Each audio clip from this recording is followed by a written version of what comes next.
بسم اللہ الرحمن الرحیم اللہم صلی علی محمد و آل محمد۔ واجبات اور چیز ہوتے ہیں اور شرائط اور چیز ہوتی ہیں۔ شرائط جو ہیں وہ الگ ہیں۔ شرائط وہ ہیں کہ جن کے بغیر وضو درست نہیں ہے۔ ان میں سے پہلی یہ ہے کہ پانی پاک ہو۔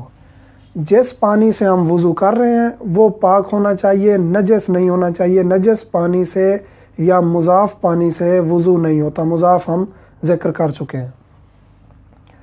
اعضائے وضو پاک ہوں، جن اعضاء پر ہم وضو کر رہے ہیں یہ نجس نہیں ہونے چاہیے، پاک ہونے چاہیے۔ خون، باقی جو نجاسات ہم ذکر کر چکے ہیں وہ نہیں لگا ہونا چاہیے۔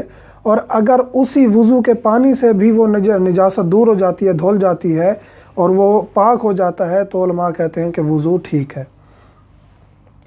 پانی مباح ہو۔ مباح سے مراد یہ ہے کہ اپنی ملکیت ہو یا کسی کا اور کا ہے تو اجازت لی ہوئی ہو۔ پانی غصبی ہوگا تو آپ کا وضو درست نہیں ہے۔ مثلا کسی کا آپ نے پانی چوری کر لیا ہے یا زبردستی چھین لیا ہے تو یہ مباح نہیں ہوگا، اس سے وضو کرنا درست نہیں ہے۔ کوئی چیز مانے نہ ہو۔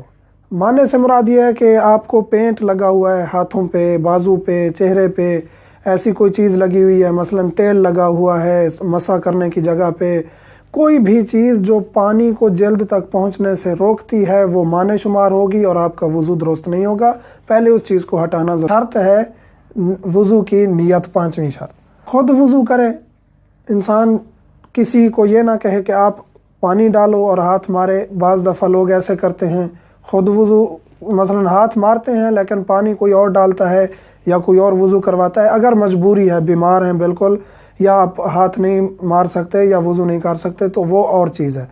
بغیر کسی وجہ کے کوئی اور اگر آپ کا وضو کرا رہا ہے تو یہ بھی درست نہیں ہے۔ موالات اس چیز کو کہتے ہیں کہ پے در پہ آپ وضو کریں۔ مثلا آپ نے چہرہ دھو لیا اور آپ چلے گئے کوئی کام کرنے کے لیے، پھر آ کے بازو دھویا، پھر آپ کسی کام میں لگ گئے تو یہ درست نہیں ہے۔ آپ چہرہ دھوئیں اور بہت زیادہ وقفہ دیے بغیر آپ بازو دھوئیں، پھر مسح کریں، اسی طرح ترتیب کے ساتھ۔ آخری چیز ہے ترتیب۔ موالات اور چیز ہے، مثلا کہ وقفے کے بغیر وضو کرنا، یہ موالات ہے۔ ترتیب اس چیز کو کہتے ہیں کہ آپ نے چہرے کے بعد مسح نہیں کرنا، یا بائیں بازو پہلے دھو لیا دائیں بعد میں پھر چہرہ دھو لیا، یہ ترتیب نہیں ہے۔ ترتیب ہوئی ہے پہلے چہرہ دھوئیں گے، پھر دائیں بازو، پھر بائیں بازو، پھر سر کا مسح، پھر پاؤں کا، دائیں پاؤں کا، اور اسی طرح بائیں پاؤں کا مسح۔ اس طرح ترتیب کے ساتھ آپ وضو کریں گے۔ اگر یہ شرائط پائی جاتی ہیں تو پھر ہمارا وضو ٹھیک ہے۔